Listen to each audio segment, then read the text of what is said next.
If you've been researching HMOs lately, you've probably heard people saying the market's saturated, HMOs don't work anymore, too much competition. But is that actually true or just an excuse? After building my own £4 million property portfolio, I have seen reality firsthand, and today I am breaking it down whether HMOs is a real risk or just a myth. So to define saturation, what I did is I asked ChatGPT what is saturation when it comes to creating a product and the marketplace, and this is what it had to say. When a product market is saturated, it means that most potential customers already own a product or have access to similar alternatives, and there's little room for new sales or growth in that marketplace. So rather than kind of saying, oh, saturation, I can't get started, there's too many competition, blah, blah, that's not how you solve a problem. I looked at the marketplace and I was like, okay, what could I do differently? So to be able to beat saturation, like what are you going to do different in the marketplace that doesn't already exist? Like what's your unique selling point? When you're starting HMOs, competitor research is super, super important to making sure you're creating a product that people actually want, and more importantly, can innovate and allow people to gravitate towards you and therefore get a market share.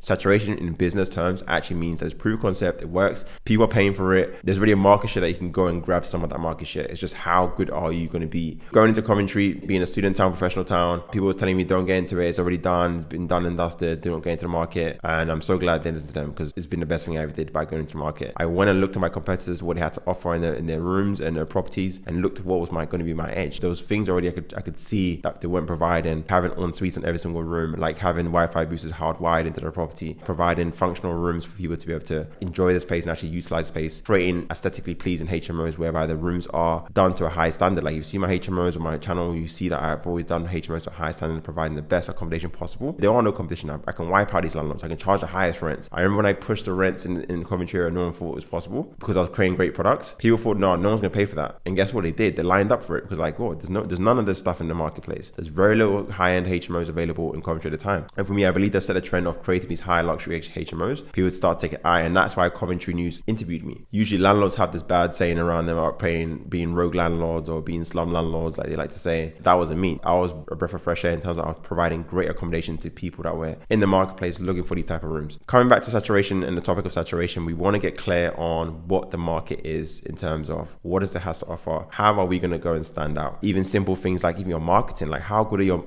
agents good at marketing your property and showcasing your property to be the best in the marketplace? What pictures are they putting in place for marketing material to get even tenants to even look at that property? Again, I went for the trouble of staging my rooms and making them look above and beyond. If saturation exists, why is there water brands still coming out today? Why is there clothing brands still coming out today? Why is there bread brands, pasta brands that are coming new into the market? Everyone's trying to grab a market share that already exists and proving to work. The question and the problem you're trying to solve is, can I come in here and grab some of that share of the market? And for me, I was confident I can grab the share because I looked at my competitors like, you guys aren't even doing half the things I want to implement in my HMOs. How would I not grab the market share? And guess what? I grabbed the market share and I charged higher rents than he did. And guess what? People start to follow suit because now I've set a precedence of like, it's possible. And I guess I was the guinea pig, right? But like they say, getting to the top is easy, staying on top is hard. There's a whole string of things required to beat in saturation. It's not just about creating a great product. If you've got a great product and nobody knows about it, guess what? There's nobody coming to the property. Having a great product is one step. Second step is, can I market this property to be able to get eyeballs, to be actually get there and actually secure these people? Can I even make the sale? So your agents aren't just doing viewings, they're making a sale. They're trying to get them in there, wow them with the property and the way it looks when they walk into the property and feel like, okay, cool, I want to take this property, I don't want to go anywhere else, I'm sold. Where'd I put deposit? Where'd I pay? That's what you want. And that's again the product I try to create. When people walk into the communal space, like, wow, this communal space looks amazing, brand new, look at the design of the kitchen, it's been well thought of, look at the rooms, very functional. I can dim my spotlights in my bedroom for my bedside table. I've got my TV, I've got my desk facing my bed. It's all well thought of, well laid out, spacious rooms. These are the things you need to be thinking about and taking into account when coming to the market. How am I going to beat the other competitors? Like for example, another thing I did was I was providing kitchenettes in my rooms. Like so going from having a standard room to having a tabletop with microwaves, fridge freezer in your room, a cabinet work in your room, a sink in your room. Everything you need that you'd need in a communal area is pretty much available in your room. I was going above and beyond with the larger rooms to provide even sofas. I went and started providing king size beds. No one was doing this. These are all the things I did to again beat the game of saturation. And so I believe that saturation is just a gimmick. It's something that's there to kind of scare you and push you away. And the people that are solution oriented will find a way to beat that and come to the marketplace and grab some of that market share, because all it takes is innovation. All it takes is something new,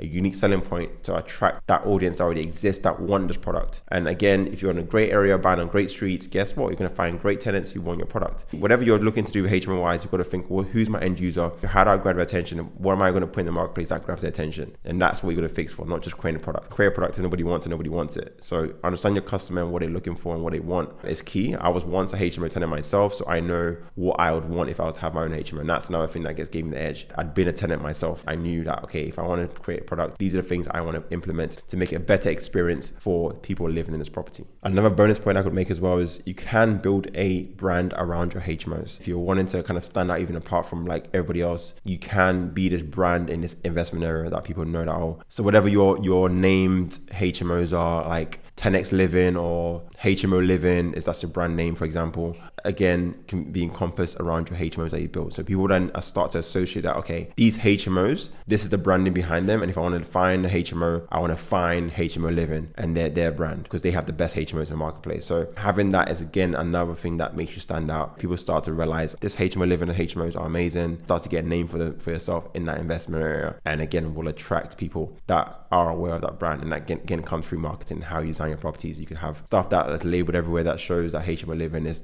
the place to go, and it's the brand associated with this HMO, and then people start to recognize it. And this is how you start to grab some of that market share as well.